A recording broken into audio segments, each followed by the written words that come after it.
주님의 방법으로만 이끌어 가셨을 때 그때 참된 교회는 교회가 됩니다. 여러분, 이것을 위해서 여러분들을 하나님이 붙들어 주셨고 또 이것을 위해서 여러분들에게 풍성한 하나님의 축복이 여러분들 삶 가운데 넘쳐나기를 예수님 이름으로 축원드립니다. 여러분, 우리는 하나님을 믿는 사람들입니다. 그렇죠? 하나님을 믿는 사람들. 그래서 하나님을 믿는 사람들은 반드시 하나님이 주인 되심을 인정하고 서 있을 때 그때 우리는 참된 그리스도인의 삶을 살아낼 수가 있습니다. 우리가 지난 주에 우리가 말씀을 외웠잖아요. 고린도후서 4장 7절 우리가 다 말씀을 외웠습니다. 우리가 이 보배를 질그릇에 가졌으니 이는 심히 큰 능력은 누구에게 있고요? 하나님에게 있고 우리에게 있지 아니함을 알게 하십니다. 이 말씀을 여러분들 한번 계속해서 묵상해 보세요. 우리는 질그릇이라고 비유한 것은 질그릇은 무엇을 담아도 볼품없는 그릇이라는 거예요. 질그릇은 무엇을 담더라도 깨어지기 쉽고 또 함부로 쓰고 버리는 그런 그릇이라는 것이죠. 그런 그릇에다가 보배를 담았다는 것은 이 질그릇의 연약함이나 이 질그릇의 부족함이나 그런 것 관계없이 주인이 그곳에다가 보배를 담아 두셨다. 그래서 그 모든 능력이 질그릇에 있는 것이 아니라 그 보배 때문에 귀함을 받고 보배 때문에 존귀함을 받고 있다는 것을 알게 하기 위함이다라는 것이 말씀이었어요. 그래서 우리가 예수님을 담고 있다라면 우리가 잘나서 하나님 앞에 쓰임받고 우리가 잘나서 세상 가운데 존귀함을 받는 것이 아니라 우리 속에 계시는 오직 예수님 때문에 그렇다는 것을 우리로 하여금 알게 하고 또 이것을 아는 자가 참된 그리스도인이라는 것을 여러분들 잊지 마시기 바랍니다. 그래서 우리가 하나님을 알아야 돼요. 예수님을 알아야 돼요. 성경은 이렇게 말하고 있죠. 요한복음 1장 1절에 태초에 말씀이 계시니라. 이 말씀이 하나님과 함께 계셨으니 이 말씀은 곧 하나님이시라. 요한복음 1장 14절에 말씀이 육신이 되어 우리 가운데 거하시며 우리가 그 영광을 보니 아버지의 독생자의 영광이요 은혜가 진리가 충만하더라. 예수님이 되었었죠.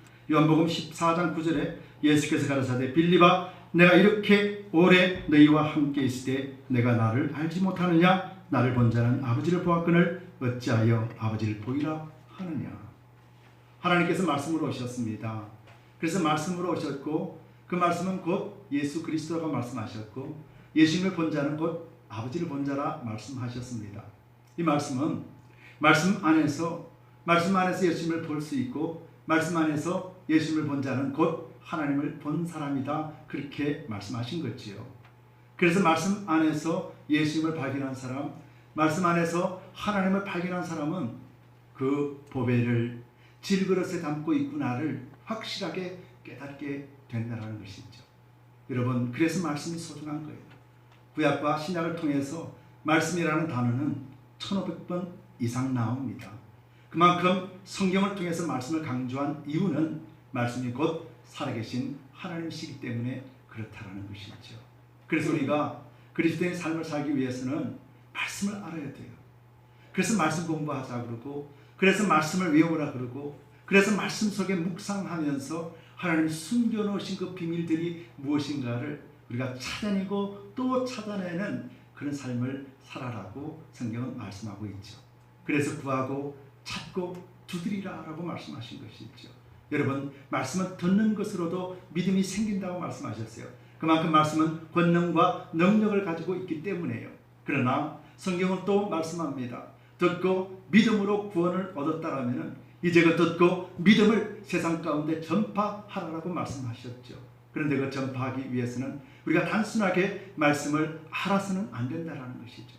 그 말씀의 권능과 그 말씀의 능력을 확인하게 할 때 그때 우리는 예수님을 만나게 되고 예수님을 만나고 난 뒤에 하나님의 존재를 확실하게 깨닫게 되고 알게 될 때 그때 비로소 우리는 예수님께서 명령하신 땅 끝까지 이르러 증인되라고 하신 말씀을 실행할 수가 있게 된다는 것이죠. 그래서 구분하면은 예수를 믿고 구원받은 자가 있다라면은 예수 믿고 구원받은 그 감격과 기쁨을 가지고 또 세상 사람들에게 그것을 전해주는 자의 위치에까지 나아가야 되는 것이 바로 교회가 존재하는 목적이요 그리스도인이 존재하는 목적이라는 것이죠. 그래서 이 목적을 이루기 위하여 성령께서 끊임없이 우리를 통해서 깨닫게 하고 알게 하고 지켜 행할 수 있도록 능력도 허락해 주시는 거죠.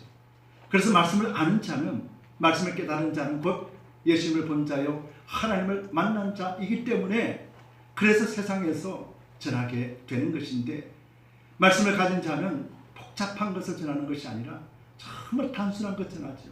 예수 그리스도의 십자가만 전한다는 거예요. 왜냐하면 그곳에 생명이 있기 때문에요. 그래서 담대함이 필요하고요. 그래서 십자가를 전할 때 하나님께서 주시는 지혜와 능력으로 전하게 되는데, 세상은 이것을 정말로 이것을 무식한 것이라고 그렇게 말을 합니다. 그래서 사도 바울도 이 미련한 도를 전하는 것을 기쁨으로 여긴다 말씀했죠. 사도 바울이 이 세상에 있는 모든 지혜보다도 정말로 뛰어난 사람이라 우리는 말할 수가 있습니다. 그런데 그 사도 바울이 철학적인 것이나 어떤 헬라 사상이나 어떤 율법적인 사상을 가지고 복음을 전하는 것이 아니라 예수 그리스도를 믿으라 그리하면 천국 간다라는 이 단순한 십자가의 도리만 전했다라는 것이 우리로 하여금 오늘 이 시대에 사는 저와 여러분들에게 어떤 메시지로 작동할 것인가. 여러분, 이것이 하나님의 말씀이요 하나님의 진리라는 사실을 여러분들 잊지 마시기 바랍니다. 그래서 이번 한 달 동안 하나님의 뜻이라는 것 주제를 가지고 말씀을 같이 상고해 보기를 원합니다. 창세기 16장을 가지고 사무엘상 2장, 마가복음 3장, 마태복음 20장을 가지고 정말 하나님의 뜻이 무엇인지에 대해서 한번 네 가지로 살펴보기를 원합니다. 그래서 오늘 또 본문의 말씀은 오늘 아브라함의 주인공이 아니라 아브라함의 아내 사레가 주인공입니다. 그래서 이 사레의 주인공을 삼아서 정말 빠르고 이렇게 빠르게 말고 바르게 갑시다라는 말씀의 제목으로 함께 은혜를 나누고자 합니다. 여러분, 이 말씀을 우리가 이해하기 위해서는요, 처음부터 하나님의 말씀을 기억해야 돼요. 여러분, 하나님의 말씀은 창세기부터 요한계시록까지 조금도 빈틈이 없으세요. 조금도 빈틈이 없을 뿐만 아니라 하나님이 딱 말씀하신 것, 이 말씀을 가지고 요한계시록까지 끌고 가신다는 사실 여러분들 기억하시기 바랍니다. 하나님이 이 세상을 말씀으로 창조하시고 난 뒤에 좋았더라 라고 말씀하신 이유는 퍼펙트하게 만들었다, 더 이상 볼 것 없다, 너무 아름답다, 완전하게 만들었다 라고 하면서 이 세상 모든 만물을 창조하시고 기뻐하셨어요. 그런데 유독 우리 사람만 만들고 나신 뒤에 심히 기뻐하셨더라 이렇게 말씀하셨어요. 퍼펙트한데요, 이 퍼펙트보다도 더 뛰어나게 하나님 기뻐하셨다는 거예요. 뭐냐면요, 바로 하나님의 형상대로 만들기 때문에. 그래서 하나님은 더욱더 기뻐하실 수밖에 없었다라는 것이죠. 그런데 그렇게 기뻐했던 아담과 하와가 하나님 앞에 불순종함을 인하여서 그래서 하나님을 마음을 아프게 했습니다. 그래서 아담과 하와의 모습을 보면서 오늘 아브라함과 사라의 모습을 비춰본다면 하나님 그 속에서 무엇을 원하셨는가에 대해서 분명하게 알게 되는 것이죠. 로마서 5장 19절에는 한 사람의 순종치 아니함으로 많은 사람이 죄인 된 것 같이 한 사람의 순종하심으로 많은 사람이 의인 되리라. 아담의 불순종으로 인해서 이 땅에는 죄가 들어왔다라고 했지요. 예수 그리스도의 순종으로 말미암아서 이 땅에는 의가 들어왔다라고 말씀하셨어요. 그래서 하나님은 순종과 불순종에 대해서 끊임없이 우리에게 말씀해 주시고 이스라엘을 끌고 가시면서도 순종이냐 불순종의 차이에 따라서 하나님 역사하셨음을 볼 수가 있습니다. 여러분, 그래서 오늘도 말씀 속에서 보면은 이 사례의 말과 사례가 했던 행동들은 어찌 보면은 우리 생각으로는 당연할지도 모릅니다. 당연하지요. 사례는 지금 이제 점점 나이는 올라가고 있지요. 그런데 부와 명예는 쌓아놨는데 이제 그것을 이어줄 자식이 없다라는 것이 이 여인에게 있어서는 또 아브라함에게 있어서는 큰 아픔이었다라는 것입니다. 여러분, 아브라함을 하나님께서 75세에 부르셨어요. 75세에 부르셨다가 오늘 본문에는 85세거든요. 그래서 10년간의 세월을 하나님은 불러주셨는데 장래에 축복은 허락지 아니하셨거든요. 근데 잘 보세요.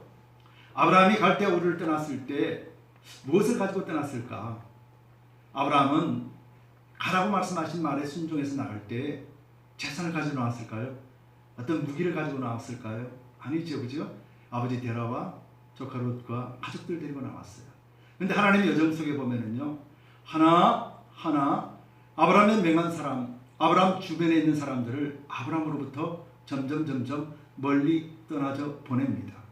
보내고 난 뒤에요, 하나님은 그 과정을 통해서 아브라함에게 무엇을 주셨냐면은 아내 사레를 통하여서 가뭄 때 애굽 땅에 내려갔다가 그 애굽의 왕이 사레를 취했지요.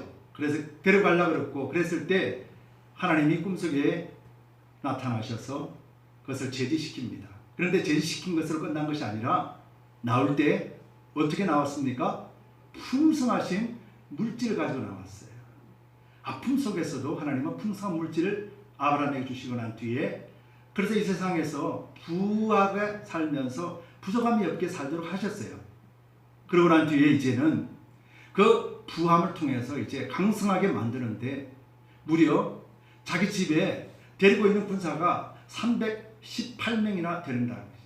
318명이라는 것은 그 식솔들까지 합하면 무려 1000명이 넘는 식솔들이 아브라함의 휘하에 장막 안에 구했다라는 것이죠. 왜냐하면 이 롯이 잡혀가셨을 때 그 조카 롯을 구하게 하여 아브라함은 사제군인, 자기 집에서 길르는 군인 318명을 데리고 가서 무찌르고 구해오는 장면이 있거든요. 그렇다면 하나님께서 모든 복을 아브라함에게 이미 다 주셨어요. 물질의 복도 주셨죠. 그리고 또 세상적인 힘을 가지고 있고 전쟁을 치를 수 있는 그런 능력도 주셨습니다. 그래서요, 그전까지는 아무런 생각이 없었는데 이렇게 잘 살고 또 힘까지 가지게 됐다 보니까 이제 뭐가 생각나냐면, 나에게도 후사가 있었으면 좋겠는데, 나에게도 자녀가 있었으면 좋겠는데 라는 생각을 가지게 됐죠. 여러분, 이거 정당한 것이죠. 아브라함과 사레가 후손이 없어서 그래서 그것을 바라는 것 나쁜 것 아니죠. 근데 왜 하나님은 안 주셨을까? 좀 보내주셨을 때 가나안 땅에 가자마자 그냥 아들 하나 툭 던져주시고, 그리고 물질도 주시고, 그리고 또 강성한 군사력도 주시면 얼마나 좋을까? 근데 하나님은 아들 주시지 아니하셨다라는 것이죠. 그래서 왜 하나님은 그 아들을 안 주셨는가? 이것을 알고 이것을 이해하기 위해서는 제가 서두에 말씀드릴 대로 아담과 하와에게 하신 하나님의 의미가 뭔지를 정확하게 알 때 분별할 수 있게 된다는 것이죠. 여러분, 아담과 하와에게는 하나님이 너무도 풍성한 것을 주셨죠. 세상 바랄 것 없는 상태로 만드셨고 두셨고 심히 기뻐하셨어요. 그런데 단 한 가지, 선악과만을 먹지 말아라 라고 명령하셨죠.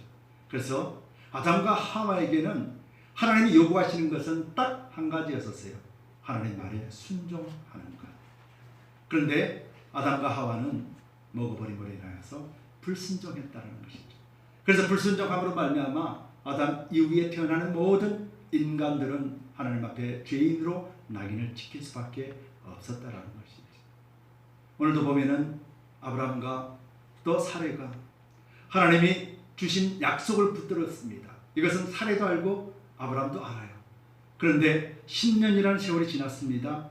오늘 본문에도 나와 있듯이 본문 3절에 보면은 가나안 땅에 거한 지 10년 후였더라라고 기록하고 있습니다. 10년이면 강산도 면하는데 하나님이 이제나 주시나 저제나 주시나, 이제 삶도 편해졌고 이제 어디를 가든지 당당하게 살만한데, 그런데 왜 하나님은 안 주셨을까? 10년 지났다 그랬어요. 10년이 지났습니다. 그런데 오늘 본문에 보면은 10년이 지나고 난 뒤에 아브라함 나이가 85세거든요. 그런데 아브라함이 85세 때 잉태를 했다라는 것은 생물학적으로 남자로서의 권능이 능력이 있다라는 것이죠. 뿐만 아니라 사레는 아브라함보다 9살이 적은 여인입니다. 아브라함이 생물학적으로 이 자녀를 잉태할 수 있다라면 사레도 분명히 생물학적으로 가능하다라는 말이겠죠. 그런데 하나님은 생물학적으로 가능한 사레나 아브라함에게 하나님은 언약의 자녀를 주지 않으셨다라는 것이죠. 여기에 비밀이 있다라는 것입니다. 그래서 이 비밀을 우리가 한번 살펴보기를 원합니다. 그래서 우리가 빠르게 말고 바르게 갑시다 라는 제목으로 말씀을 나눌 때 세 가지로 짧게 말씀을 정하겠습니다. 첫 번째요, 방법이 아니라 본질을 따라라, 이렇게 말씀하시는 거예요. 방법이 아니라 본질을 따라야 됩니다. 우리 한번 따라할까요? 방법이 아니라 방법이 아니라 본질을 따라야 됩니다. 본질을 따라야 2절 말씀 보겠습니다. 사례가 아브라함에게 이르되 여호와께서 나의 생산을 허락지 아니하셨으니 원컨대 나의 여종과 동침하라. 내가 혹 그런 말미암아 자녀를 얻을까 하노라며 아브라함이 사례의 말을 들으니라. 평소 다름없는 대화입니다. 그렇죠? 아내와 남편이 하는 대화입니다. 그런데 이 대화 가운데는 엄청난 비밀이 숨겨져 있지요.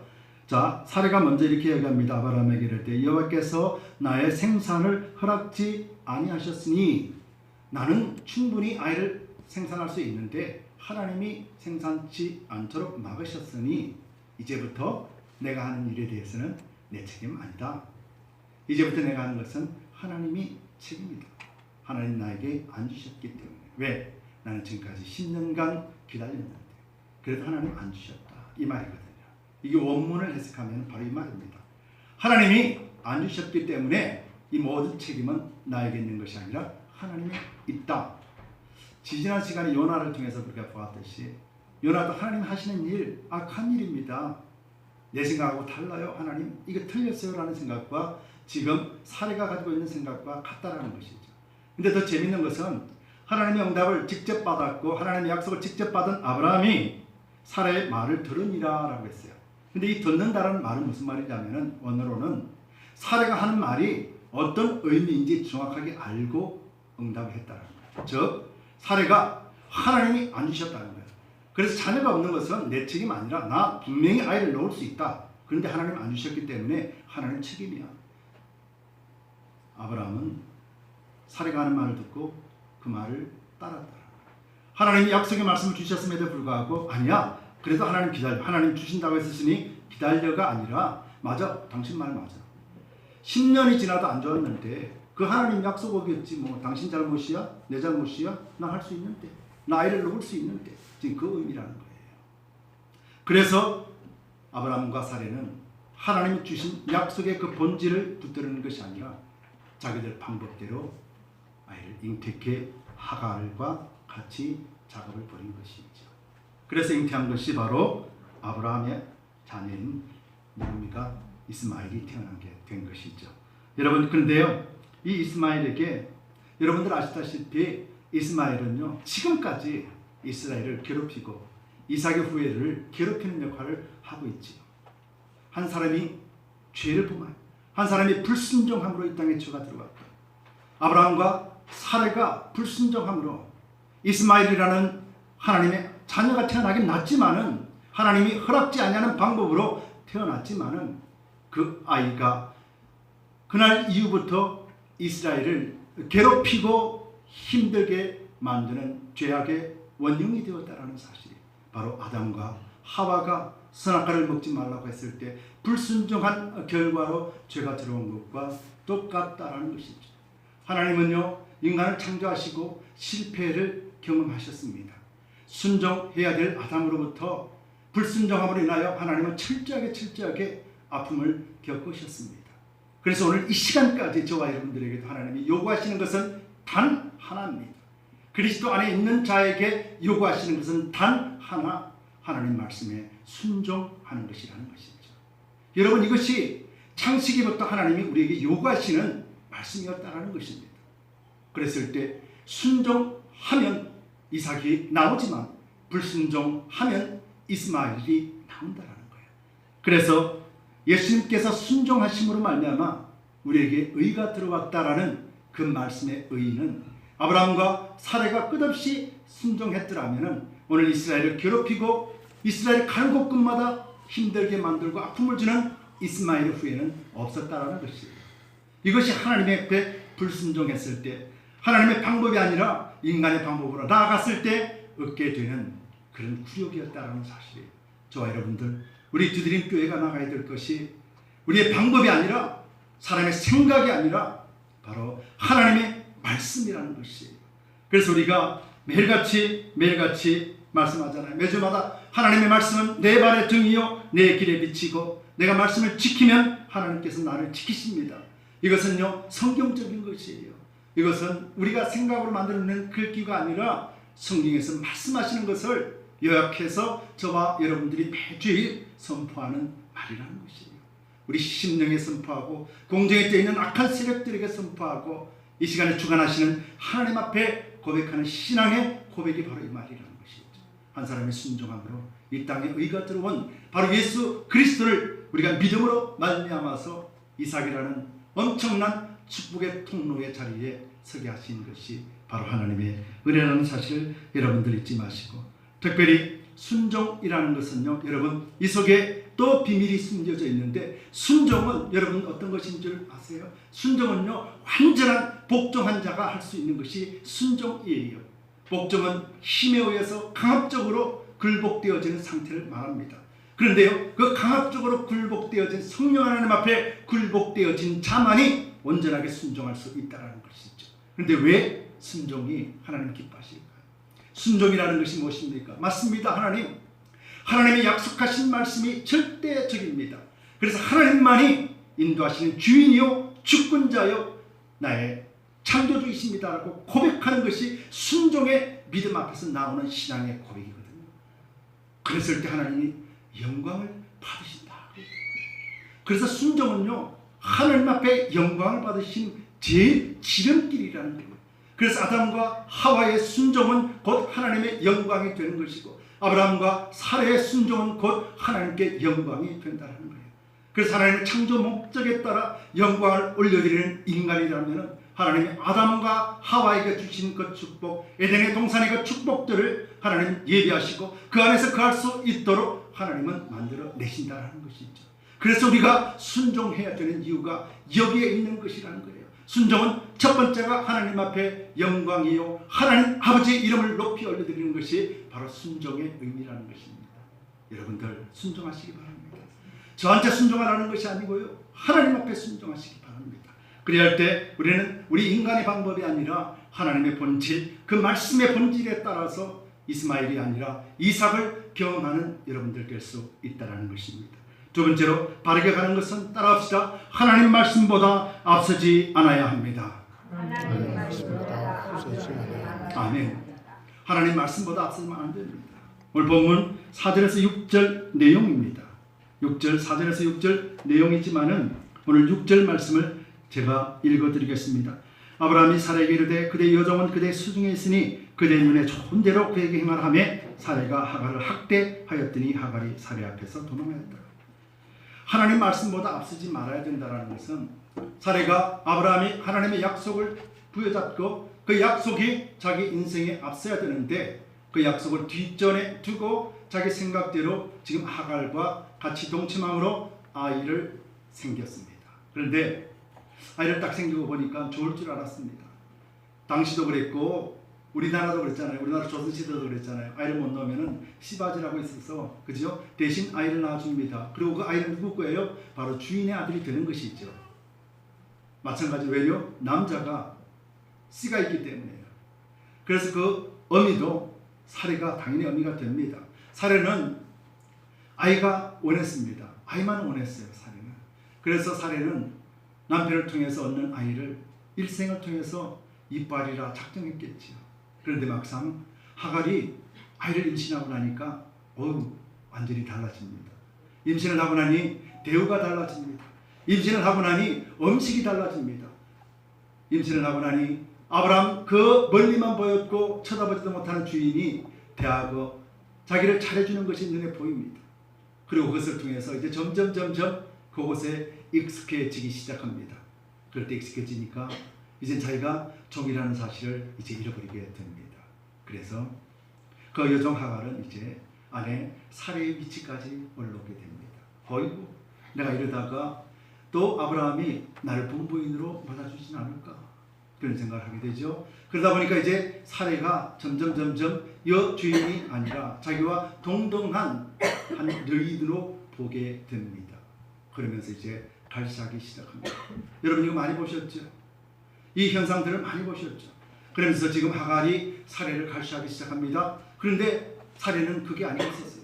아니 나는 아이만 원했는데 근데 저 여인이 지금 내 자리에서 아브라함의 사랑을 받고 사람들한테도 대접을 받으면서 내 자리를 위협하고 있구나.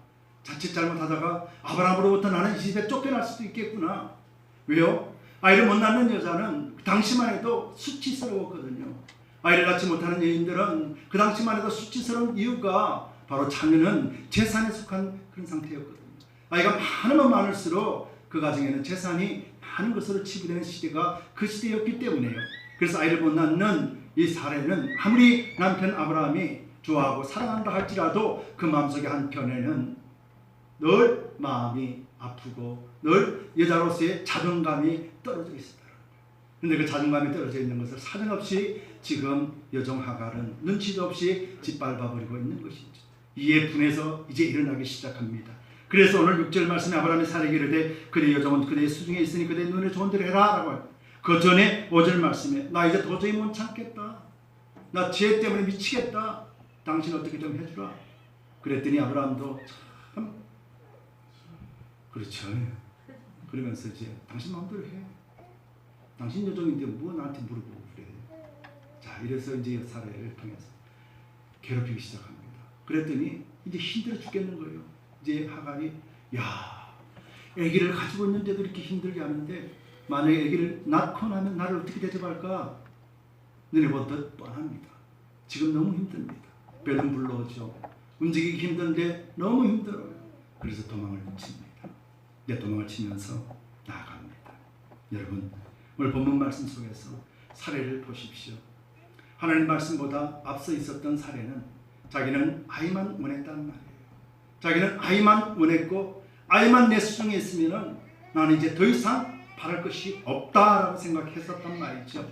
그런데 그 아이를 잉태한 여인으로부터 받는 것은 자기가 지금까지 받지 못했던 굴욕을 받았다는 것이죠. 여러분, 저희들도 마찬가지입니다. 예수님보다 앞서 가면은 세상의 짓밟힘을 받을 수밖에 없습니다. 왜요? 예수님께서만이 이 땅의 모든 악한 세력들을 완전하게 승리하고 이기시고 짓밟으신 분이기 때문에요. 그래서 우리가 예수 그리스도 안에 있고 예수 그리스도를 쫓아가는 자가 될 때 그때 예수님의 보호하심과 인도하심을 경험하게 될 것입니다. 예수님이 천천히 가면 우리도 천천히 갈 것이고 예수님이 빨리 가시면 우리도 빨리 가야 되고 예수님이 쉬시면 우리도 쉬는 것이고 그렇게 예수님과 함께 가는 삶, 바로 이것이 말씀보다 앞서지 않는 삶이라는 것입니다. 오늘 말씀보다 앞서 있었던 이 사례는 하갈, 평소에 거들떠보지도 않았던 하갈에게 어떤 굴욕을 받습니까? 갑자기 아이를 못 낳아 자존감이 상해 있는 그 심령에 기름을 붓고 불을 붙였습니다. 그래서 견딜 수 없는 굴욕감을 주었다라는 것이죠. 여러분, 말씀보다 우리가 앞서갈 때 항상 만나게 되는 것은 좋은 것 같지만은 세상은 우리에게 굴욕을 주고 세상은 우리에게 아픔을 줄 수밖에 없다는 사실 여러분들 잊지 마시기 바랍니다. 그리고 또 우리 교회도 마찬가지입니다. 우리 교회가 가야 될 길은 하나님 말씀밖에 없고 말씀에 앞장서 있을 수밖에 없다는 것 여러분들 잊지 마시기 바랍니다. 여러분, 우리 교회는 매주 금요일날 기도회를 통해서 기도합니다. 비록 인원이 적다 할지라도 우리가 기도하는 것은 정해져 있습니다.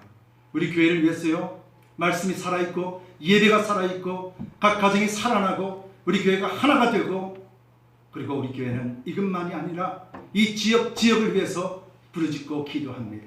지역에 있는 한인교회들 이름을 부르면서 그들의 리더자를 부르면서 기도합니다. 하나님의 말씀이 이 땅을 덮어주시옵소서. 하나님의 말씀이 이 땅을 선포하시고 이 땅의 주관자가 되어주시옵소서. 우리는 지금 힘이 없고 연약하다 할지라도 약속의 말씀을 부여잡고 하나님 앞에 기도하고 간구하니 하나님 주님의 뜻 가운데 이루어 주시어서 이 땅이 복음의 땅으로 변하게 하고 우상이 드글거리고 우상이 드글거리는 이 시대 속에서 그리스도를 나타낼 수 있는 그런 교회들 다 되게 달라고 우리가 기도한다는 것이죠.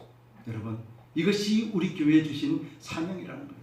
여러분, 그 시간에 어떤 교회가 우리 교회를 위해서 기도할 수 있다라면은 그것이 얼마나 행복하고 기쁜 일이겠습니까? 어떤 교회가 우리 교회를 위해서 기도할 수 있다라면은 얼마나 하나님의 뜻을 이뤄낼 때 힘이 되고 능력이 되겠습니까? 구하고 찾고 두드리라고 말씀하신 그 말씀 속에 우리는 우리만이 아니라 우리를 통해서 하나님 기도하오니 이 땅에 있는 모든 교회들 위해 축복을 주시고 모든 영적 리더자를 세워주셔서 하나님 나라 확장을 위해 마음껏 사용하시고 쓰임받아 주시옵소서라고 말씀하는 거죠. 그랬을 때 우리는 말씀보다 앞서서는 절대 안 된다는 사실을 여러분들이 잊지 마시기 바랍니다. 그리고 말씀에 앞선 자는 무엇보다 하나님 앞에 엎드리고 기도할 수밖에 없다는 거예요. 말씀에 권능과 능력이 있기 때문에요. 그 말씀의 권능과 능력은 체험하지 않으면 우리는 할 수가 없다라는 거예요. 그런데 우리 교회는 하나님 주신 약속의 말씀이 있다는 거예요. 그 약속의 말씀을 부여잡고 여러분들 끝까지 승리하시기 바랍니다.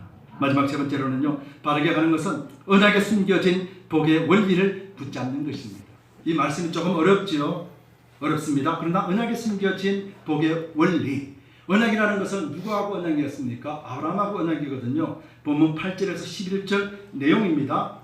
자, 사례가 이제 도망갑니다. 도망가는데 그냥 도망가게 내버려 두지. 하나님 허락하지 않는 그런 생명을 잉태하고 있는 이 하가를 하나님은 천사를 보내어서 붙듭니다. 그래서 너 어디로 가느냐? 그러니까 나 이제 힘들어서 못 가. 힘들어서 도망갑니다. 그랬을 때 천사가 뭐라고 합니까? 너는 돌아가라. 그러면서 9절 말씀에 여호와의 사자가 그에게 이르되 내 여주인에게로 돌아가서 그 수하에 복종하라 라고 이렇게 말했다는 거예요. 그냥 축복 주시지 뭐하라고 또 굳이 또 아브라함한테 사례 밑에 들어가서 고난받으라고 말씀하셨을까? 여기에 비밀이 있다는 거예요. 여러분, 하나님은 인간을 만드시고 난 뒤에 생육하고 번성하여 이 땅에 충만하라라고 말씀하셨어요. 생명을 이 땅에 충만하게 하는 것이 하나님의 약속의 말씀이었고 하나님의 선포였다라는 것이에요. 그래서 오늘 이 땅에도 많은 생명들이 태어납니다. 그런데 그 많은 생명들이 비록 예수를 알지 못한다 할지라도 그 생명 속에 하나님이 숨겨놓으신 언약이 지금도 성취되고 있다는 것이에요. 여러분 이거 믿으십니까? 믿는 자가 아니라도 생명을 잉태했다라면 그 생명이 하나님이 창조하신 창세기 말씀대로 생명을 잉태한 자, 생육하고 번성하고 이 땅에 충만한 삶을 살 수 있도록 생명력을 불어주신 게 하나님이라는 것이죠. 그래서 그 생명을 잉태한 하갈이 하나님 앞에서는 소중한 것입니다. 그런데 두 번째로 그 잉태한 하갈이 어디로 가야 됩니까? 세상 네가 어디로 가느냐라고 묻는 거예요. 네가 어디로 가서 누구한테 보호받을 수 있겠느냐 이렇게 묻는 것이죠. 그러면서 여종 사례에게 돌아가라라고 말합니다. 여러분 여기서 말하는 여종 사례는 누구 집입니까? 아브라함의 집이었죠. 아브라함의 집은 누굽니까? 언약의 장막이라는 거예요. 아브라함이 하나님으로부터 약속을 받고 축복의 통로가 된 그 장막을 떠나서는 하나님의 축복을 누릴 수가 없다 이 말이에요. 그래서 너는 떠나지 말고 힘들더라도 사례의 장막으로 들어가라. 아브라함의 장막으로 들어가라. 내가 그곳에 복을 주마 약속하신 처소다. 하나님 그렇게 말씀하신 거예요. 그러면서 사례의 장막에 들어가면 10절 말씀에 내 자손으로 크게 번성하여 거수가 많아 셀 수 없게 하리라 라는 약속의 말씀이 비로소 성취가 된다는 것이죠. 여러분 이것이 언약 속에 숨겨진 복의 비밀이라는 거예요. 여러분 잘 보세요. 하갈에게 하나님이 축복을 하셨다면 이후에 사례가 사라가 되면서 하갈이 받은 축복보다 얼마나 많은 축복이 사라에게 임했을까요? 하갈에게 임한 축복을 비교할 수 있을까요? 하갈이 받은 축복을 사례랑 과연 비교할 수 있을까요? 하나님의 자녀요, 하나님의 축복의 통로라 붙들어 주신 저와 여러분들이 받을 축복을 믿지 않는 자들이 받는 축복에 과연 비교할 수 있겠느냐 이 말이죠.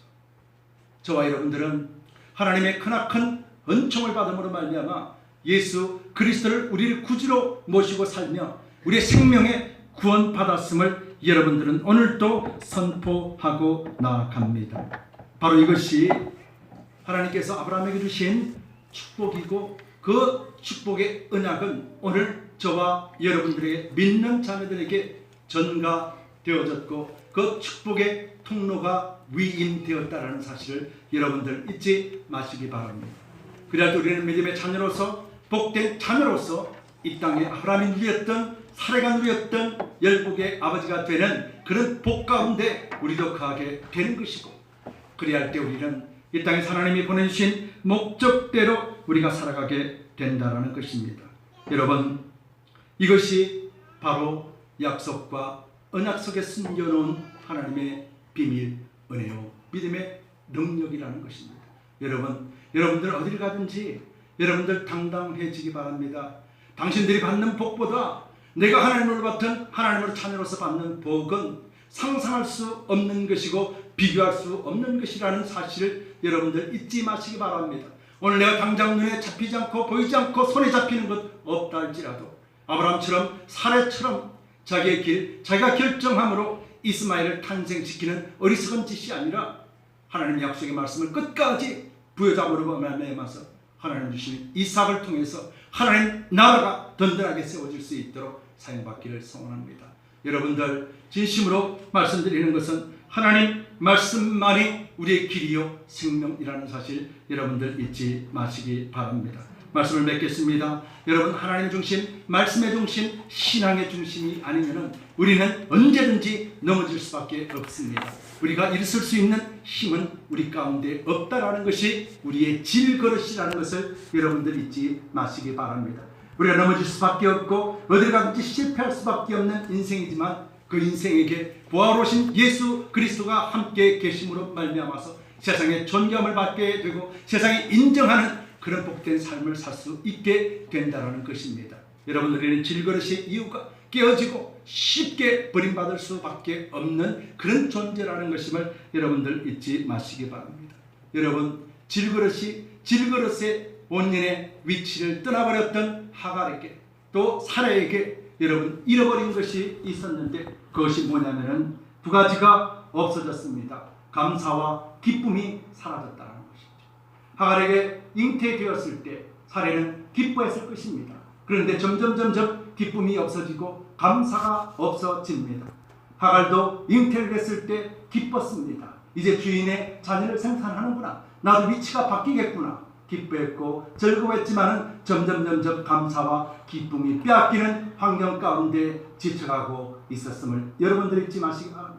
우리 신앙도 마찬가지입니다. 말씀과 성령 안에 붙들림 받지 못하면 우리는 기쁨과 감사를 잃어버리게 되고 기쁨과 감사가 잃어버린 자는 예배가 잃어버리게 된다는 사실입니다.